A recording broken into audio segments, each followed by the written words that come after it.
Lima. Aku tak faham lah. Apalah masalah kau ni?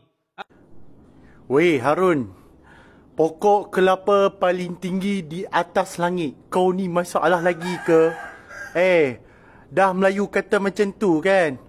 Awak hang gaduh pasal apa limah tu dah kenapa? Awak, limah tu ada kacau kau ke?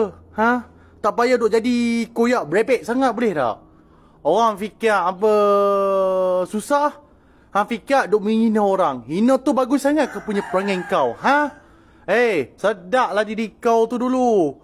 Nak fitnah pun, akal mana akal kau sebenarnya? Tak payah nak jadi bodoh sangat boleh tak? Ha? Kau tu sebenarnya takkanlah tak habis-habis punya diamond semua dah pi bayar dekat apa Saitro kau tu. Kau tu memang betul-betul tak ada duit untuk dibayar ke? Tak payahlah duk kata korang. Kau tu tak apa, kau tu cuma apa Imam McD je. McDonald apa pi semayang sana pi semayang sini. Elok sangat ke bangai kau sampai macam tu Ni, saya nak bagi tahu lah Kak Harun lah.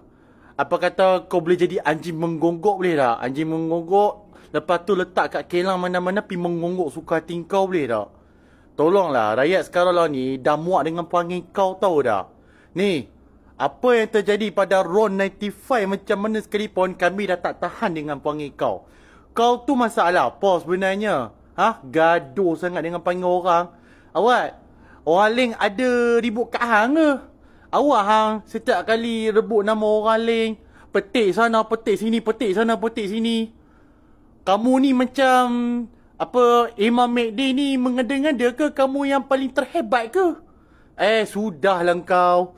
Kau tu daripada mengata sangat kau orang bebek, kau pergi bertaubat nasuhah lagi baguslah Harun. Kalau kau macam ni punya perangai, macam mana depa nak berjaya dengan kau? Kau tu cuma tak boleh pakai je. Kau tu dibayar oleh mereka-mereka ni hanya nak hukum orang tu saja. Tu saya nak kata. Daripada kau ngata sangat ke orang, apa kata sifat kata-kata tu kat diri kau, kau pergi tengok cermin Sat. Ni aku nak abad hang lah Harun. Ni, kalau hang nak jadi bot, ada kerja kosong tu, hampir kerja bot lagi bagus. Hang nak tangkap ikan ke, hang nak tangkap sotong ke, tu pun jadilah kat hang.